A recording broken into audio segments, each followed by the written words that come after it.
Hello and good afternoon. I'm Spokane City Council President Pro Tem, Council President Pro Tem. That's what my title is right now. And I'm Candace Mumm, and I want to welcome you to our Finance and Administration Committee meeting, and I'd like to turn it over to our chair, Betsy Wilkerson.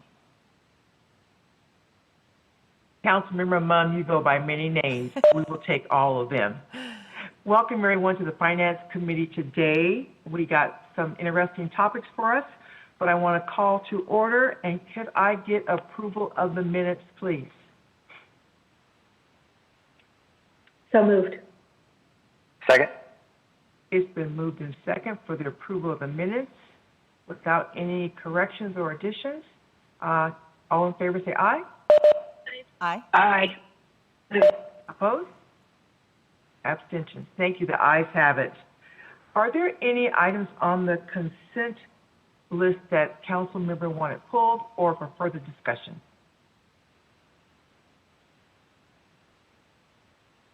All right, seeing none then, and it was pretty standard quo on that one.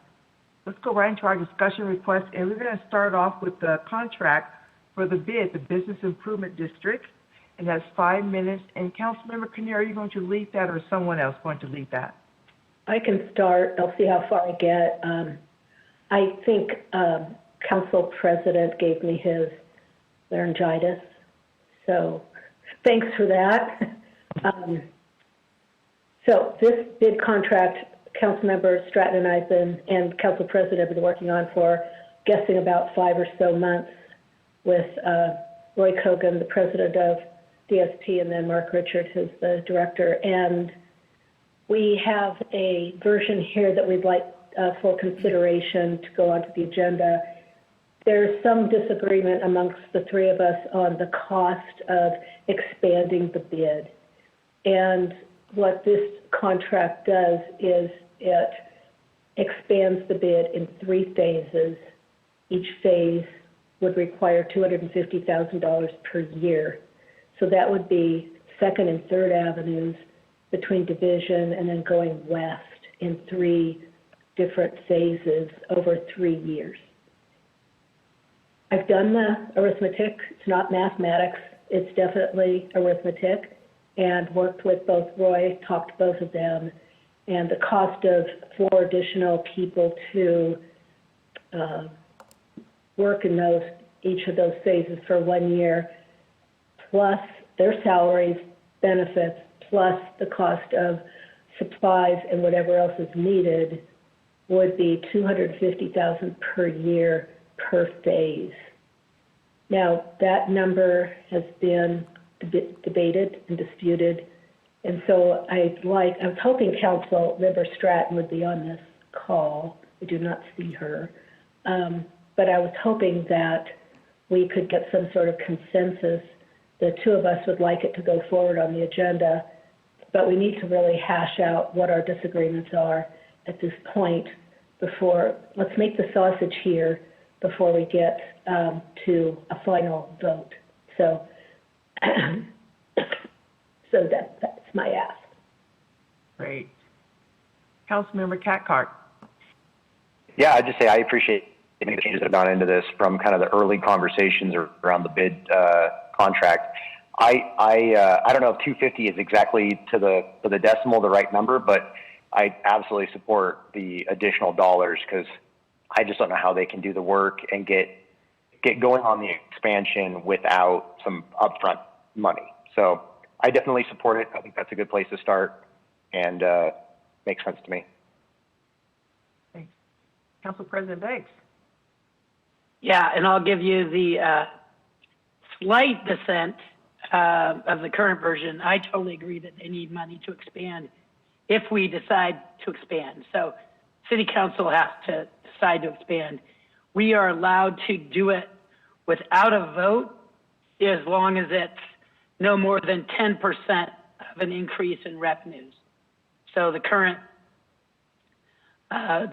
bid budget is $1.4 million. So 10% is $140,000 of increased ratepayer revenues.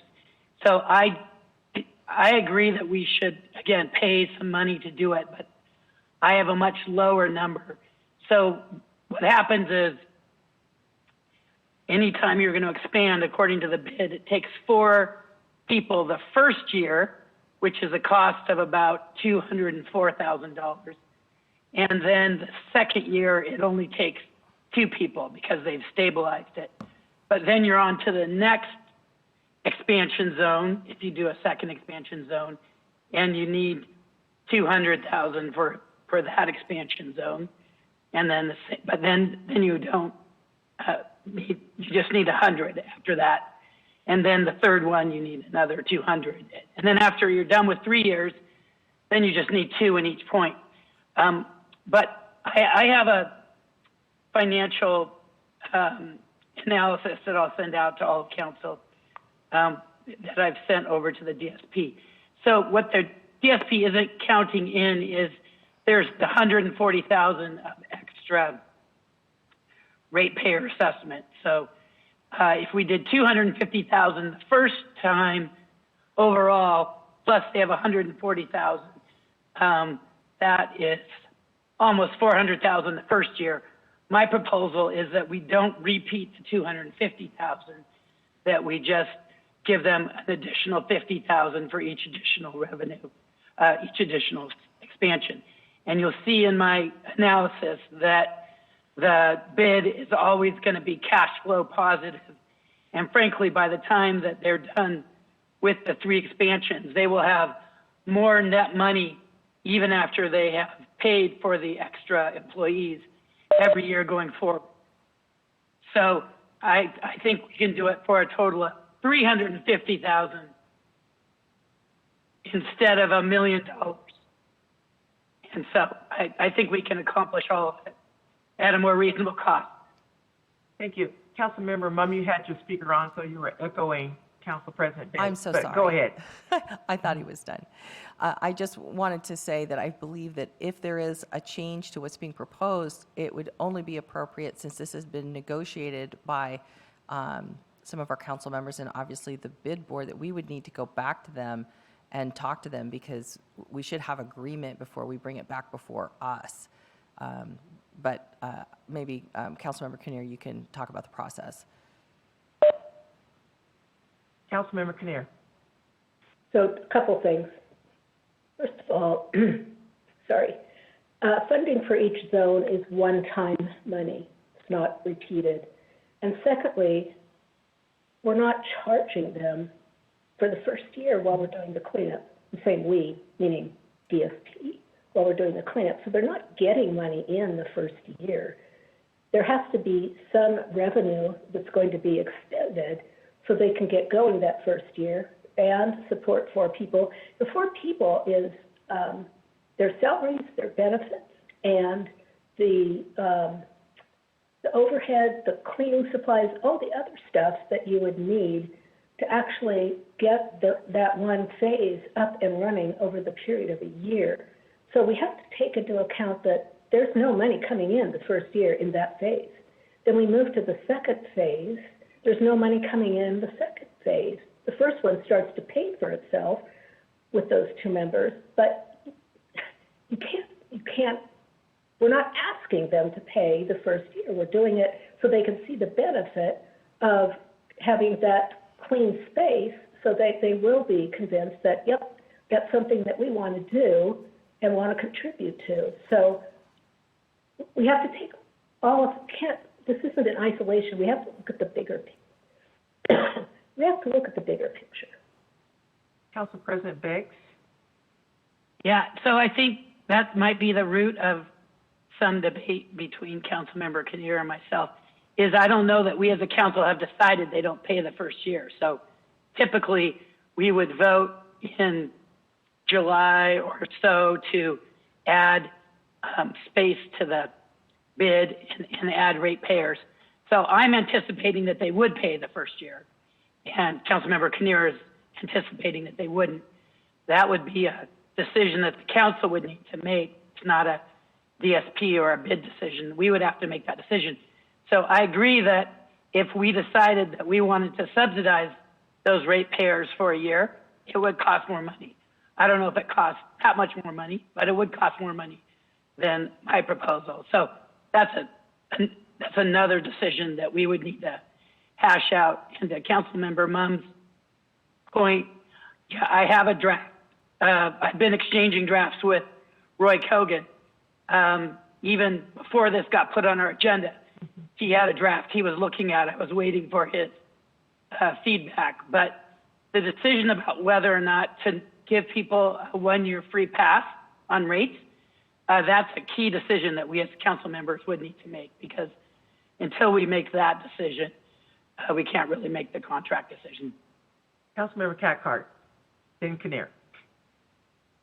Yeah, just two quick points. One, I would say, I think it's really difficult from what I've heard from Mark Richard for them to at times collect those assessments and to, I think, levy those on this new portion of downtown that hasn't had to pay in before, without kind of proving ahead of time the service they're going to receive for those assessments. I think it's going to be quite difficult. So to me, for that reason, it makes a ton of sense to front load a year, prove the value of this expansion of the bid and show them kind of what they're going to get for it.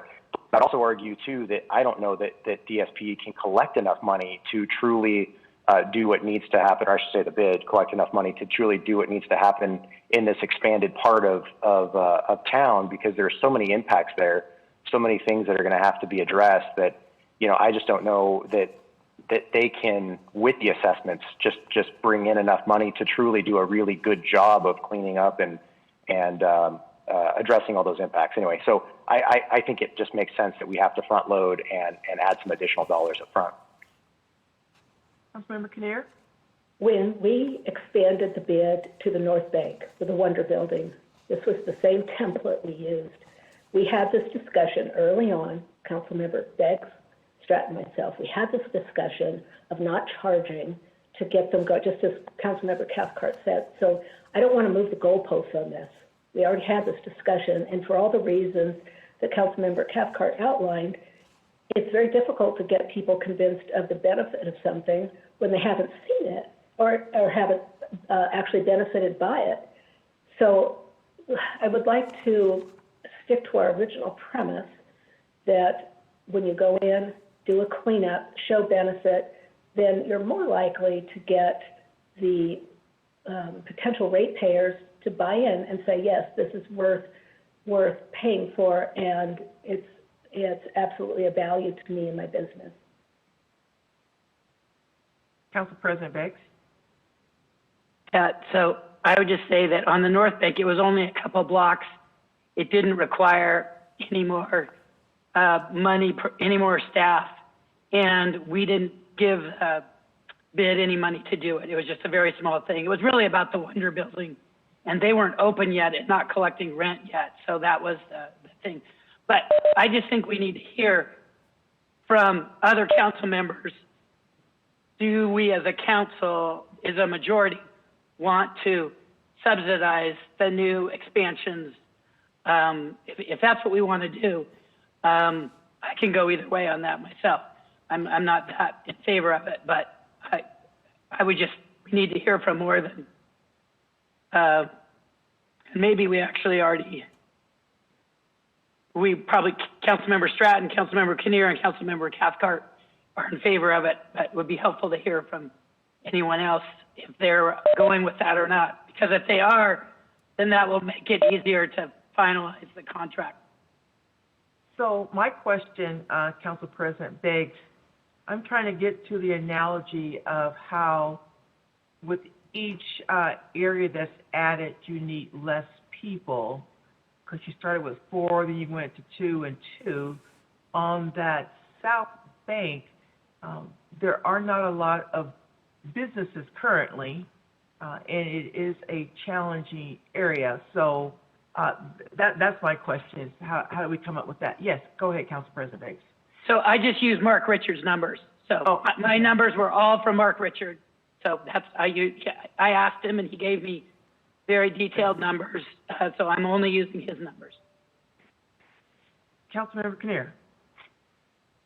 Okay, so just so we're clear, I heard you say something, Council Member Wilkerson, that it was 4, 2, and 2. And I think there may be some confusion because the very first phase would be 4 people to do the safe and clean, okay?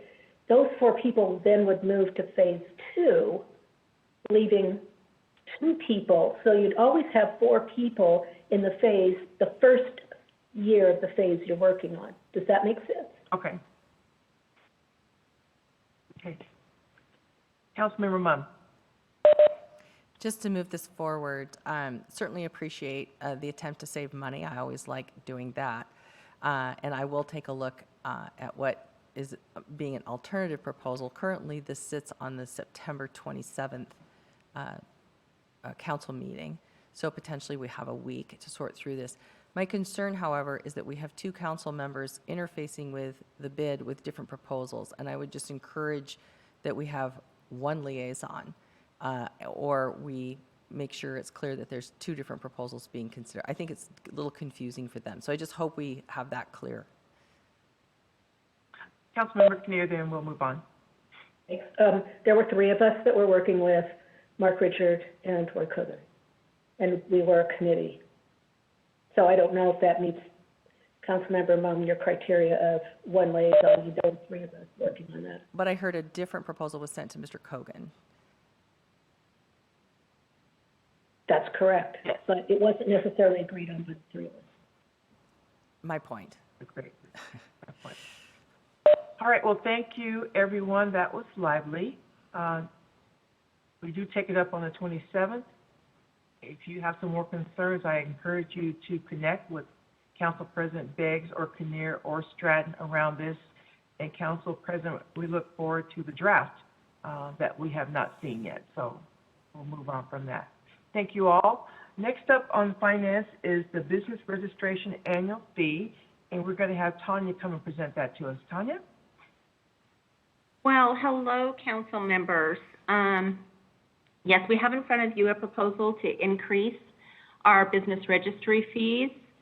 The full current price right now is $120, and the reduced price is $60. On an annual basis, we bring forward a proposal to increase these based on the CPI. We did not do this last year effective for 2021 because of COVID and the recovery that was underway. But we are proposing an increase for 2022. And we're bringing it to you today so that we can get it, if you agree and concur with the proposal, that we could get it submitted to the state in time for that effective January 1, 2022 timeframe. The current CPI, and you have those there for July, is about 5.7 increase for the basic registration fee. So this would bring up from $120 to $127, and then the reduced fee would go from $60 to $63.50. Of course, had we increased it last year, coupled with this increase, those increases would have put it to about $129 for the full fee, and then $65 for the reduced fee. But that is not what we're proposing because we did not do that last year. This would generate about an additional $144,000 for the 2022 budget if you concurred with this proposal. So with that, council members, any questions? Councilmember Cathcart. Are our neighbors around us still not charging anything for a business license? Great question, council member, and I will have to check into that and see what they're doing as well. Okay. Any other, Council President Beggs? So I think you said this, but you're not doing 2 years worth of CPI, you're just doing 1 year of CPI, is that correct? Correct, just 1 year. Great. Any other questions or clarification for Tanya? Okay, we'll come back with an answer on the neighbors increase. Great, thank you. Thank you. Chief Schaefer, we're going to go to the Colville Vaccination Clinic recovery, please. See if I can get this to work. Good afternoon, everybody. Sorry about the delay. Good discussion. This is the Colville vaccination process was actually a statewide mobilization, very similar to wildland fire. The state several years ago changed legislation to allow state mobilization for all risks. So whether it's a hazmat incident or a pandemic or a public health emergency or a wildland fire, we're able to mobilize resources and get reimbursed directly from the state's coffers. So in this case, the communities up in Stevens County had a really low vaccination rate and hardly any access. The fire chiefs of other communities called the state, requested state mobilization. It was approved, and we sent resources up there to develop immunization or vaccine stations and vaccinated several thousand people in a short amount of time. So the dollars that we spent on backfill of our firefighter paramedics, as well as the overtime for sending them, is all reimbursed in this SBO. We used our existing overtime dollars that are in our budget, paid the people that we sent, and this is all coming back to the city of Spokane. And in previous conversations with Councilmember Mumm, almost expressly, there was a desire to make sure that the fire department was made whole when we participated in these events. So this is a procedural request of me to allow us to move those dollars into our budget. Thank you. Any questions? Councilmember Kinnear. This is probably a question. Probably a question for Tonya, but shouldn't these dollars go into our general fund because we have already funded fire? It feels like double dipping to me, but maybe it's just the way I'm looking at it. I can't figure out why, because we're paying initially for fire, right? Their salaries and their overtime from the general fund, and so now they're getting reimbursed. It should go back in the general fund. What am I missing? No, you're not missing anything. This is really the difference between cash flow and recognition of revenue and expense. So yes, these costs were actually incurred and the general fund cash may have paid for them. But what we're asking for here in this SBO is the increased authority to spend money, and that increased authority would then be reimbursed from the revenue coming back. So I assure you the general fund cash that has been used to actually pay on this will be replaced when this authority has been granted. Thanks. Does that help? Yeah, it does. Thank you. And one more question for Chief Schaefer. And we've had this discussion before. When we're down so many firefighters, I understand how important vaccinations are, especially to the surrounding communities. When we're down so many firefighters, SFD fire, I'm a little bit, it's scary to me that we would send people to other jurisdictions when we're so low ourselves in terms of resiliency. If we had 2 major events or 3 major events, how quickly could you pull those people back from Colville to get to serve our community? If we needed to actually call people back, which rarely happens, with the exception of an individual, family problem, it would just be drive time from wherever they are. But remember that part of the state mutual aid system, the state mobilization system, and our local mutual aid is really the backdrop or the backstop, for any significant or multiple incidents. Throughout the summer, throughout the last almost 20 years of me being here in the operational role, that hasn't happened. We haven't ever ran out. We've always been able to request mutual aid from the state like Colville did, and we get resources in to deal with the problem, or from the valley or our neighbors, Kootenai County, people like that. I understand that. I guess we're not in normal times is what I'm saying. And well, that's for sure. You're right. We are not in normal times. This Colville occurred several months ago, and we're just now getting those revenues back.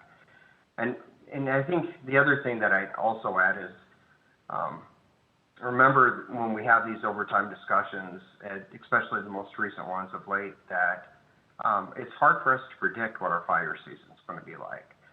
So as much as I would have liked to requested $400,000 extra in the beginning of the year, when like we're doing now for budgeting, we really can't budget for the unknowns, for times like a really bad fire season, unprecedented drought, et cetera, et cetera.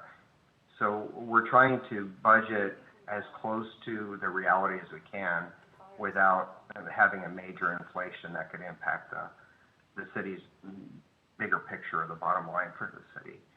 I know that's not necessarily a question, but I just wanted to kind of make that statement so that everybody understood we're definitely not double dipping. I understand that. I think there's probably a way, no, we don't have crystal balls, but maybe there's a way to predict a little bit closer how our fire season is going to look in May when we have a drought looming. We know that there's going to be issues. We know that even with our goats, they can only do so much, right? So I think maybe next year, let's try to look into the future a little bit harder and see if we can't come up with something where we're anticipating it's going to be an extra bad year as this one was. That's my ask of you. I will, and you know there's a reciprocation of that, and I've felt that in recent years of just the support that we budget our overtime more to what reality is. Mm-hmm.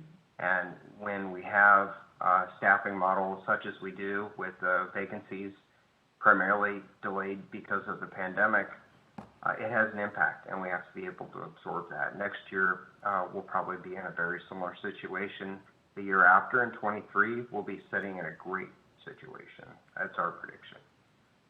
Councilmember.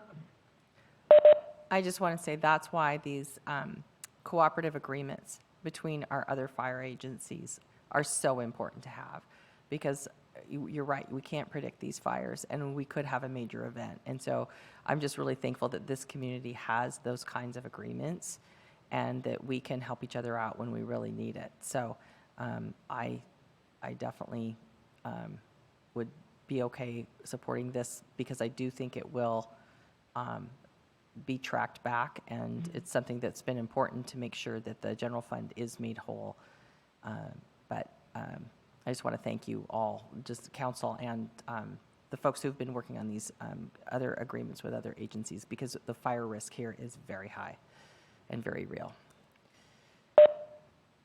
Thank you. Any other questions for Chief Schaefer? Chief, I only have a request. You don't have to answer it today, but I would like to know, council approved extending your budget for vaccine clinics to be held at the fire stations. It'd be great to have a report on how many was given and what resources were utilized when you can come back for that. So we would appreciate it. Yes, ma'am. I'll that one away. Okay. You're up again for the vehicle insurance recovery? Essentially, this same vein, the request is to recover those dollars that the city as an enterprise has received from insurers. So we've had a number of accidents. None of them have been our fault. People have backed into us and collided with us. Insurance companies will settle with risk management, and the department, the fire department, is responsible for making those repairs, or in some cases replacing those vehicles. All we're asking is for that insurance money to come back so that we can actually be able to use that money in the maintenance and operation of the fire department in lieu of just running short. Excuse me. Thank you. Any other questions for Chief today? Thank you, Chief Schaefer, for joining us. Stick around if you like. We're going to go on to Megan regarding salary ranges. Good afternoon, council members. I'm bringing forward an SBO for the third quarter range changes. This quarter, it only impacts two classifications at the city. It's the police ombudsman and the deputy police ombudsman. Their classifications were updated earlier this year, directly following the new guild contract that was ratified back on March 1st, 2021. As you all likely recall, a majority of that new contract involved changes to the ombudsman office and their duties. A significant change is that the assistant to the police ombudsman was reclassified to deputy police ombudsman, and that position is charged with a lot of duties to perform on behalf of the police ombudsman in their absence, and to also participate in other activities that previously only the police ombudsman participated in. So Human Resources reviewed both of these classifications, made the appropriate updates following the new guild contract, and those resulted in a salary increase for both. The police ombudsman increased 3 ranges from range 53 to range 55 of the non-represented pay plan, and deputy police ombudsman moved fairly significantly from range 37 to range 50 of the non-represented pay plan, primarily due to all the increased duties that were placed upon the deputy ombudsman. Any questions? Any questions? Councilmember Cathcart. Yeah, just kind of a side question, I guess, related to this. I understand there's kind of a 5-month discrepancy between when a previous increase for the deputy ombudsman was put into effect and when the pay increase started. I'm just wondering, has that been addressed and resolved and sorted out? That has been. So both the police ombudsman and the deputy ombudsman have been paid out of grade retroactive to March 1st. The deputy ombudsman specifically began performing some of those duties in October of 2020, and we have initiated additional out of grade to back pay the incumbent to that date as well. So they should be up to speed. This SBO will just change their ranges permanently going forward in the budget. Okay, thank you very much. Thank you. Any other questions for Megan? If not, thank you, Megan, so much. Next, we have the SBO for the Gardner Detective Building, Major McNabb.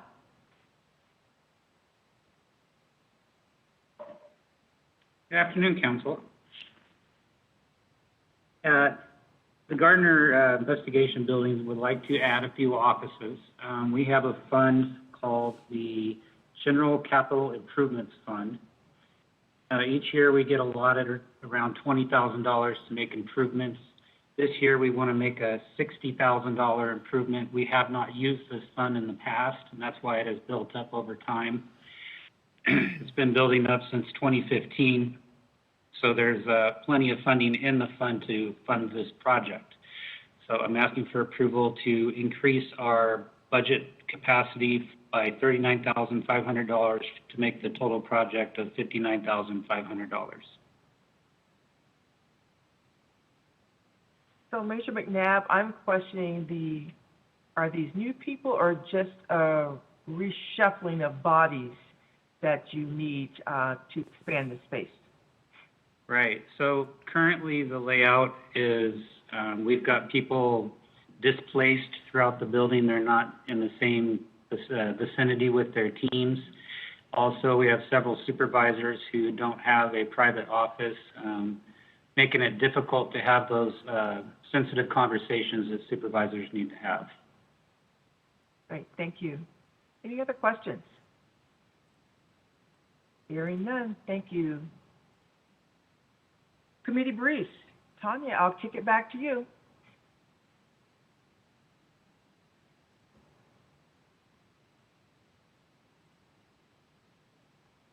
You're on mute.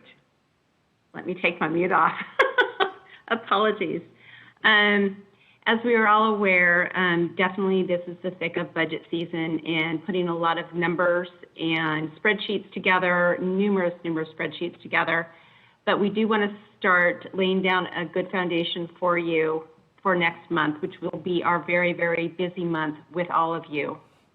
So I'm just going to do a quick overview to remind you of what you can prepare for and update on the schedule. So I'm going to share just very quickly.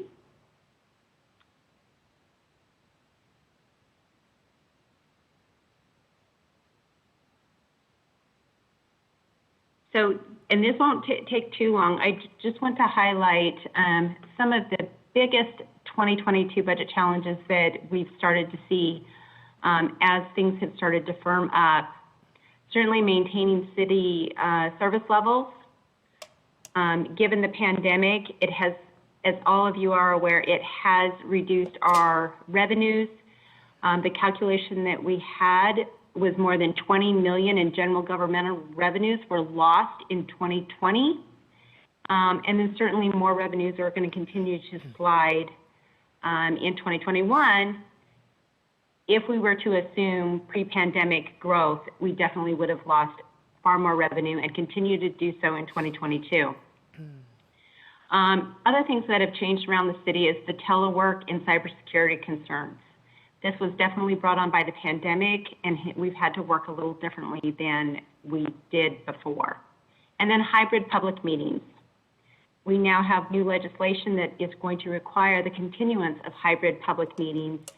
And so there are going to be some enhancements that will be required to make those go as smoothly and efficiently going forward. Also, hiring and retaining qualified staff for our critical services. And you can see there the public safety positions.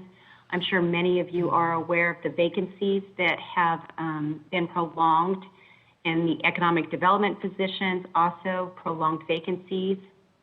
And then a lot in our human services positions. Those are primarily in the CHHS departments. So our ability to retain and attract positions is a challenge that we face now and going forward. And then addressing the increasing homelessness and housing crisis. Huge issue out there. A lot of our homelessness shelters were burdened with additional spacing needs and have been supplemented to a large degree with special COVID-related grants. The extent of those COVID-related grants is still questionable of how long that's going to continue and if additional support is going to come. But definitely in 2022, we're going to see the end of a lot of those additional grants. But coupled with that, we hope that we also see the constricting of the space needs again. Not a reduction in beds, but spacing needs. And then, of course, the housing crisis. We're all aware of what has happened in the past year with housing, and both the mayor and city council, you have put out a lot of housing priorities that we're going to couple into the 2022 work plans. And then continue to support our police reform efforts, and we are going to see increased mental and behavioral health challenges with that. So those are our biggest challenges that we are facing going into this, and we've been listening and documenting very carefully and have these 2022 budget priorities. Certainly deploying our taxpayer dollars to the highest and best use and making sure our operations are efficient for long-term sustainability. 2021 was a tough budget, but 2022 is going to be equally tough to make decisions. And it does come down to priorities and what are those highest priorities for services. Certainly one of the priorities that we've heard is to maintain our service levels and not further reduce them. This is a time of recovery, and it's going to be critical that we do continue those services. But also to evolve a system to better meet developing community needs. We're going to see an evolution of community needs like we haven't seen before. And so it's how do we harness that to meet the greatest public safety security? And then grow the city as a regional center place for business and leisure through economic expansion and placemaking. So we want to have a welcoming, equitable, and inviting environment. So we want them to be clean, we want them to be safe, and we do have some wonderful regional assets coming online between the school district and their bonding, opening up the libraries, and the sports complex. And then increase housing options to meet the community needs while reducing barriers to those housing options. And there's been a lot of conversation about this over the summertime, so that is definitely a priority. And then fundamentally shifting how people transition out of homelessness while introducing greater accountability. This is an entire spectrum from homelessness. So you can see there, invest in a suite of strategies, not just one, not just emergency shelters, but a whole suite of strategies to mitigate the impact of homelessness and move people out of homelessness into housing, and also mitigate the demands on our social services. This will be critically important as a lot of these COVID-related grants and that funding begins to wind down. So looking at our October, because this will be a heavy month, and I do want to especially thank Councilmember Mumm for the hard work that she put in arranging these workshops. Many of you might have also been a contributor. I just know that Councilmember Mumm really helped with this. So October 1, complete the preliminary budget. This is required. We want to have it completed by October 1 and then present to the City Council that preliminary budget. It will be a little more detailed than what is statutorily required and hope to aid in your review of that budget. We're going to give you a lot of detailed information, but we're going to try to walk you through that in the most efficient way that we can. And then the Planning Commission will be meeting on the CIP public hearing. This hearing is really just to, I don't want to say just to, but it is to determine that it's compliant with the plan. There are definitely a lot of projects in there that we're going to bring to you for consideration. And then we have our 4 council budget workshops. They are going to be very focused. But I do believe that they're going to give you plenty of time to ask questions, have us get back to you over the course of these 2 weeks. We will make sure that you have the information as much in advance as possible. We are actually starting to put together the straw man for these workshops. And then with all of those workshops and the outcome of those workshops, we will prepare the final proposed budget to be presented to you on November 1st. And somewhere in October, you can see there's a big broad, the whole month there, will be the publication notice for the proposed revenue sources and the budget. So certainly the first workshop, we're going to talk about property taxes and some of the revenue sources so that we can schedule that first revenue public hearing, which will be in early October. So I'm going to pause there. I'm just going to try to give you bite sizes as we go through this because it's a lot of information to take in over the next several weeks. Any questions for Tanya out there? I can't see you, so just speak up if you have some. This is Candace. I had a specific question on something, then I have an overall question. There was something about hybrid meetings, and there was a budget need for that, for public meetings. And since council is the one that holds those public meetings, can you explain a little bit more about that? Well, Councilmember, I do know that there is a request, or we have had discussion about the need for the hybrid meetings going forward, and we are putting a proposal together of what that cost would look like, what the plan would be to get those enhanced hybrid meetings financed. For the council? For the council, for any public meeting. Okay. Yeah, and we have also boards and commissions, of course. So my second one is, I just want to make sure that the public is clear. When the stated public priorities, budget priorities that you just presented, those are actually mayor and administration priorities. Yes, they are largely the mayor's priorities, but in listening to much of the conversation that has taken place over the summer in these committees, there's been a lot of conversation around the city council and their priorities as well, such as the housing. I think it was actually Right. Councilmember Kinnear that presented a resolution, so those are also included as part of those priorities. So definitely appreciate that you included those. However, the way our budget and our charter is set up, it is and will be the council who will be setting those budget priorities. So I would anticipate we take the draft text that we received today, and we will work that through so council can consider what the mayor is proposing and what the mayor's perception is of what our priorities are. But we'll actually ask our council, I would expect. And then the priorities making the nexus to the financial piece, I'm hoping that as we go forward when the budget is presented, that you are also including how that will implement the adopted plan of the city, which is the comprehensive plan, which shows that it goes to the goals. That is so helpful for us, and it's helpful for the public to understand why council would be making decisions on certain budget priorities. So just to summarize, the council is responsible for presenting the budget priorities and passing the budget. Tanya is working with both council and the mayor, and the mayor's proposals are just that. They are proposals, and the council has a very short period of time to finalize them before the end of the year, but we are used to doing this, and we will get it done. Thank you. Thank you. Councilmember Kinnear, then Councilmember Cathcart.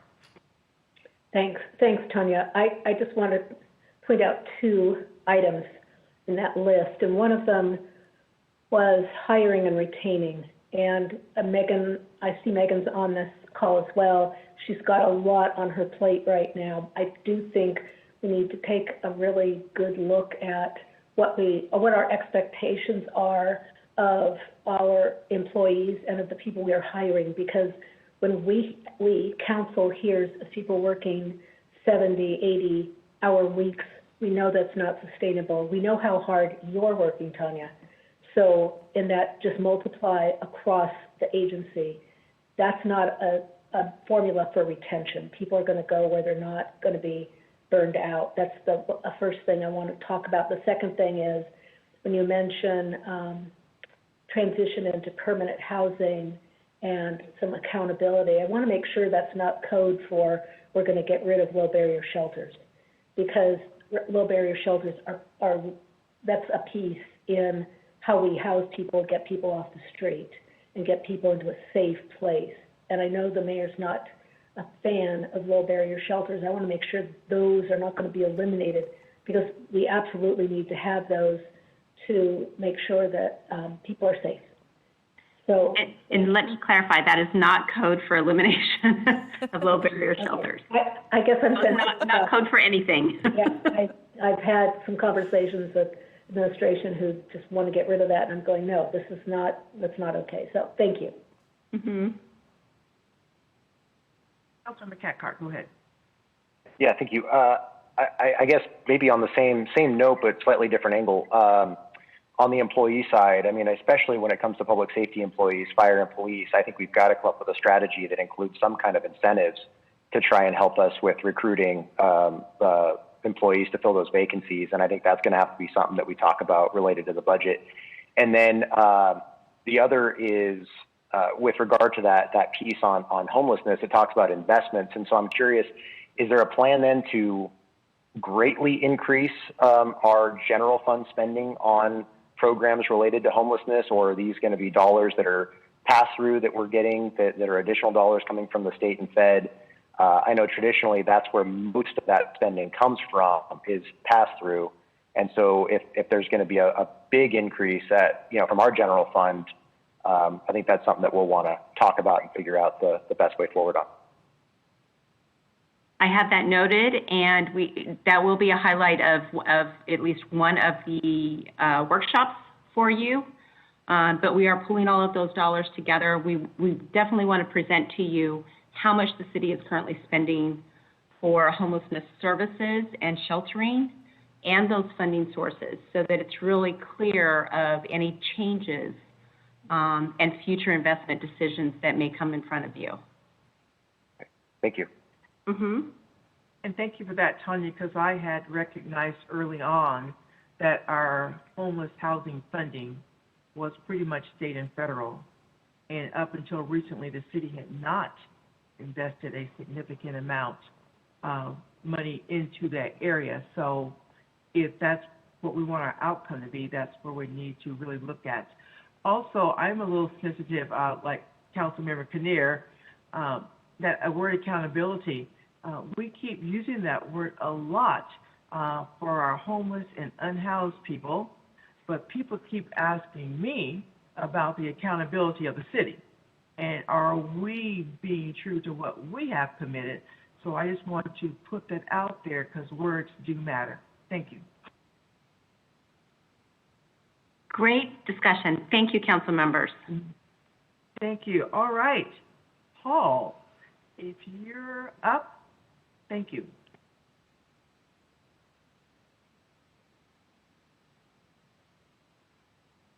Thank you, Councilmember.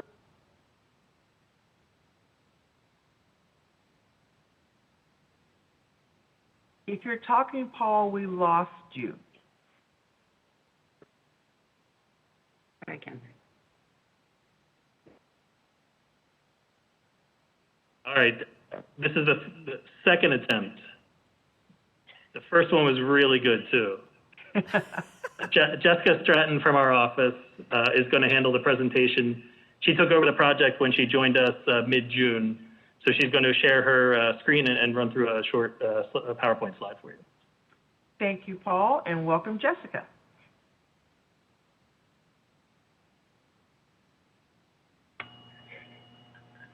All right, nice to meet you all. Okay, yes. Let me share this. Oh. It doesn't appear that I have sharing ability. What do you think, Emily? We think everyone should have it. Keep trying.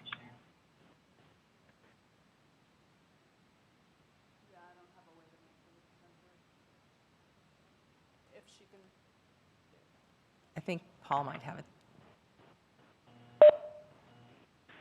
Thank you, Paul. Okay, so thank you for this opportunity to briefly discuss the 6-year capital improvement program, otherwise known as the CIP.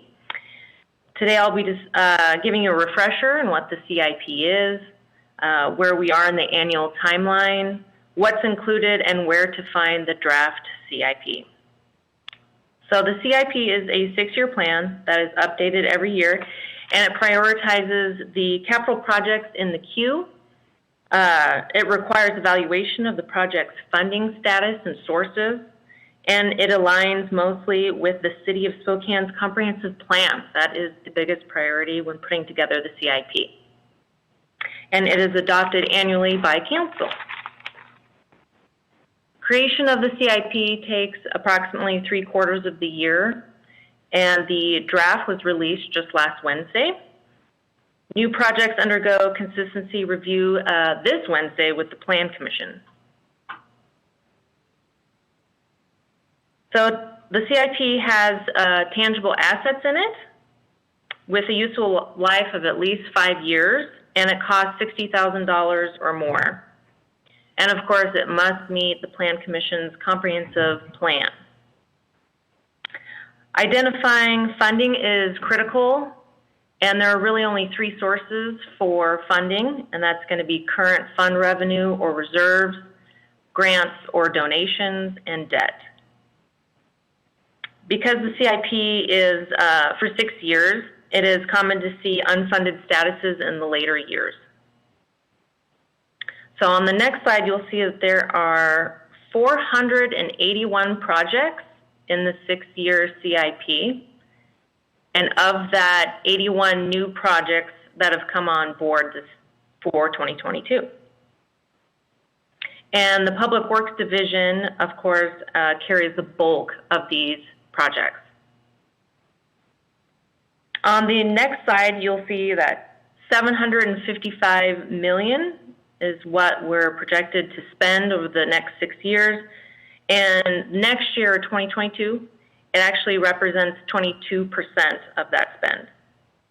And seemingly, you'll see all of next year's projects have identified funding, but will be scrutinized during the adoption process, of course. So the CIP draft, like I said, was released last Wednesday, and you can find it on the City of Spokane website. Right there. Are there any questions? Any questions for just Councilmember Mumm?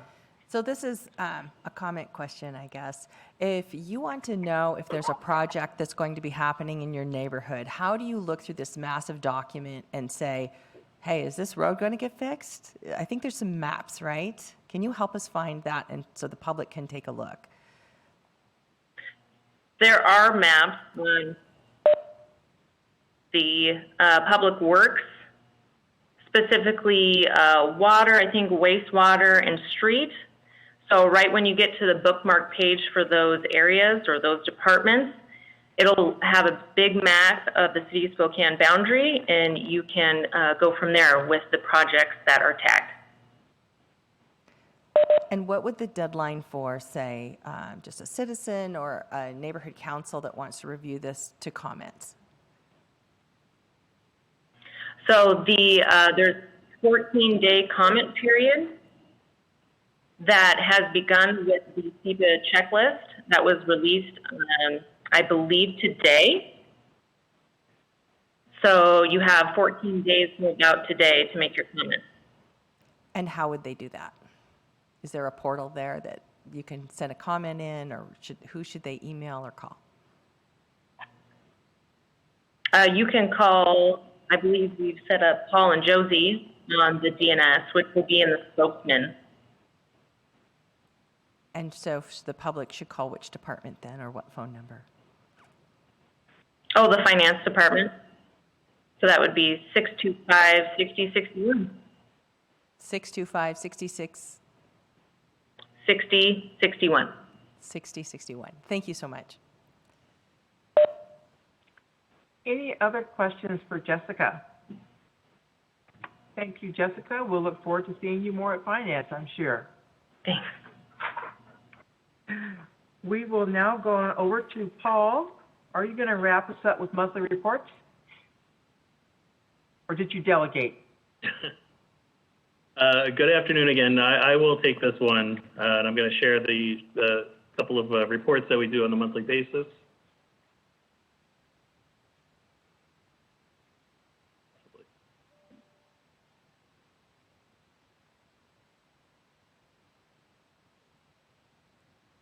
Okay, so you should see the regular general fund report changes that Amy sends out as part of the packet.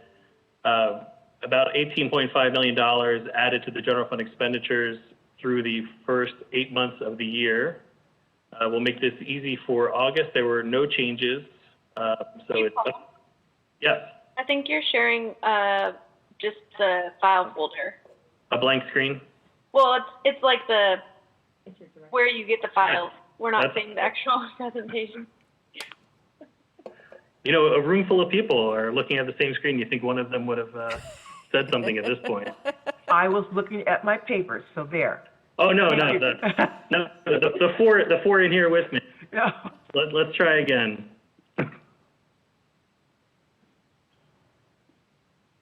No.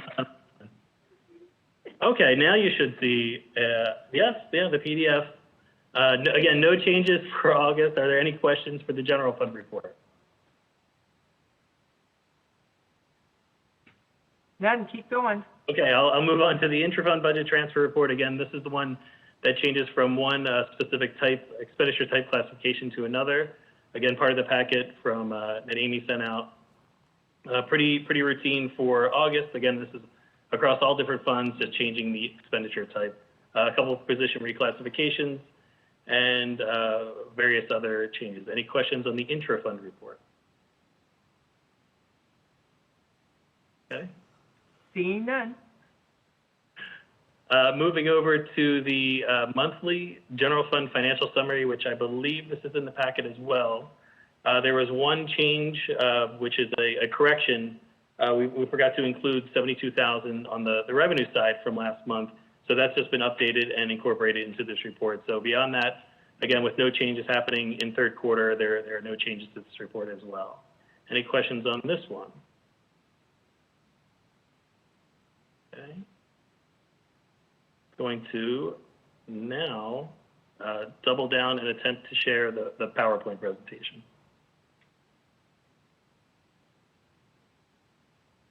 Keep looking over at everybody else's screens to see if. Okay. So this is the August report presented in September for Finance Administration Committee. So general fund revenues are about 3% above where we expected them to be through August. It's about $112 million collected against $108 million budget. And again, we'd like to make this a reminder that the budgeted number is what we're projecting in our office. It's not, it's where we think we're going to be year to date. It's not anything official. It's part of the overall finance plan. It's just where we think we're going to be. Local retail sales tax continues to outperform our expectations, about 22% above fiscal year 2020.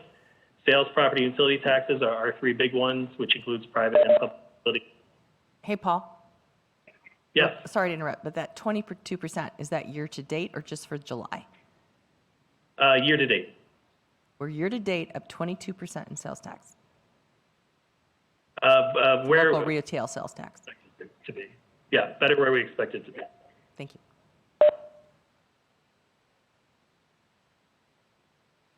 And then again, those three largest taxes in the general fund are about 7% above where we expect through August. On the expenditure side, we're about 3.5% below budget. Again, where we calculate it, we would be. It's about $139 million in expense, again, against a budget of about $144 million. And salaries and benefits, again, are the biggest driver of that, about $9 million below budget. And our monthly bullet point on uniform overtime, through August 2021, police have spent 3% less and fire spent 96% more than through the same period in 2020. So just looking dollars to dollars. The revenue, looking at it in a table here, in a graph, again, 3.5 million above budget, 3%. And total general fund revenue is about 7% above fiscal year 2020. This large table shows all the different general fund revenue categories. The top section bracketed off in the gold blocks, that equals about 89% of the revenue budget just for those 5 categories you can see at the top of the page. Here's where you can see the sales tax, about 22%, local retail sales tax, 22%, that second line, above where we expected it to be. It's about 5.6 million above this point last year in actual collections with the 2-month lag. But I think what we're trying to show on this one is just those 5 categories at the top. With how well sales tax is doing, we're still only about 3% above where we expected to be. You can see all the red for those rows below it, even though they only equal about 11%. They're underperforming so much that it's impacting the positive effects of the sales tax increase. Looking at taxable sales for the city, through June 2021, we were up about 13% compared to June 2020, so that's point in time. Then looking specifically at a couple of different industries, retail trade is up 9% compared to June 2020, so again, month-to-month comparisons. Construction up 7%, and then accommodation and food services up about 37% compared to June 2020. For June itself, $630 million, which is an increase of about $72 million over June 2020. And this is the year-to-date number. Overall taxable sales are up about 25% compared to the same time period in 2020. This table is one of the newer ones we added, which shows sales tax distributions for selected cities and counties around the state. You can see Spokane, the city, is about 13%. Again, comparing August 21 to August 2020, we're up about 13% year over year. And similarly, July 2021 is about 22%, and you saw June, the 46% amount. So we graphed those as well. So this shows major cities, including the valley and the county. You can see where everybody had that sharp increase for recovery at the beginning of this year, again, with a 2-month lag in when sales tax is actually distributed. And then coming back down to more historic levels of about 10 to 20% above prior year for activity. And if we take out the impact for the west side, you can see specifically the city, the valley, and the county here. And this is the, I believe, last slide. So through August 2021 on the expense side, general fund expenses about $5 million below where we anticipated them to be, about 3.5%. And then again, by category, salary and benefits are going to be your largest, 13% below, and services is actually 8% above where we expected. And a lot of that has to do with timing and when things occur. So we'll attempt to now stop sharing, and happy to answer any questions. Thank you, Paul. A lot to unpack there in that little brief amount of time. Councilmember Cathcart. Yeah, just wondering, so you said we're below budget. Are we projected to remain below budget at the end of the year, or are there some expectations that won't be the case? I think at this point, and Tanya and I were looking at this last week or so as well, we're anticipating at this point not anything updated beyond the end of last month. We should see hopefully either breaking even revenue and expenditures or a slight increase revenue over expenditures for 2021. Okay, thank you.